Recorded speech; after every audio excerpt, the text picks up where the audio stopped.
முதல் வாசகம் விடுதலை பயணம் அதிகாரம் 1 திருவசனங்கள் 8 முதல் 14 மற்றும் 22.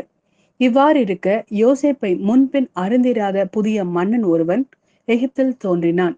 அவன் தன் குடிமக்களை நோக்கி, இதோ இஸ்ரேல் மக்களினம் நம்மை விட பெருந்தொகையதாயும் ஆள்பலம் வாய்ந்ததாயும் உள்ளது. அவர்கள் எண்ணிக்கையில் பெருகிடாதவாறு தந்திரமாய் செயல்படுவோம். வாருங்கள். ஏனெனில் போர் ஏற்படுமாயின் அவர்கள் நம் எதிரிகளுடன் சேர்ந்து கொள்வர், நம்மை எதிர்த்து போரிடுவர், இந்நாட்டிலிருந்தும் வெளியேறி விடுவர் என்று கூறினான். எனவே கடும் வேலையால் அவர்களை ஒடுக்குவதற்காக அடிமை வேலை வாங்கும் அதிகாரிகள் அவர்கள் மேல் நியமிக்கப்பட்டனர். பார்வோனுக்காக அவர்கள் பித்தோம், ராம்சேசு ஆகிய களஞ்சிய நகர்களை கட்டி எழுப்பினர். ஆயினும் எத்துணைக்கு எகிப்தியர் அவர்களை ஒடுக்கினார்களோ அத்துணைக்கு அவர்கள் எண்ணிக்கையில் உயர்ந்தனர், பெருகி பரவினர். இதனால் எகிப்தியர் இஸ்ரேல் மக்களை கண்டு அச்சமுற்றனர். எகிப்தியர் இஸ்ரேல் மக்களை கொடுமைப்படுத்தி வேலை வாங்கினர். கடினமான சாந்து செங்கல் வேலையாலும் அனைத்து வயல்வெளி வேலையாலும் மேலும் கொடுமைப்படுத்தி வாங்கிய ஒவ்வொரு வேலையாலும் அவர்கள் வாழ்க்கையை கசந்து போகும்படி செய்தனர்.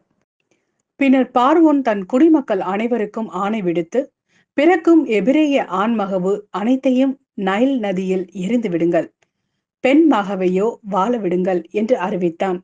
இது ஆண்டவரின் அருள்வாக்கு. இறைவா உமக்கு நன்றி. மத்தேயு எழுதிய நற்செய்தி அதிகாரம் 10 திருவசனங்கள் 34 மற்றும் அதிகாரம் 11 திருவசனம் 1. நான் உலகிற்கு அமைதி கொணர வந்தேன் என எண்ண வேண்டாம், அமைதியை அல்ல வாளையே கொணர வந்தேன். தந்தைக்கு எதிராக மகனையும், தாய்க்கு எதிராக மகளையும், மாமியாருக்கு எதிராக மருமகளையும் நான் பிரிக்க வந்தேன். ஒருவருடைய பகைவர் அவரது வீட்டில் உள்ளவரே ஆவர். என்னை விட தம் தந்தையிடமோ தாயிடமோ மிகுந்த அன்பு கொண்டுள்ளோர் என்னுடையோர் என கருதப்பட தகுதியற்றோர்.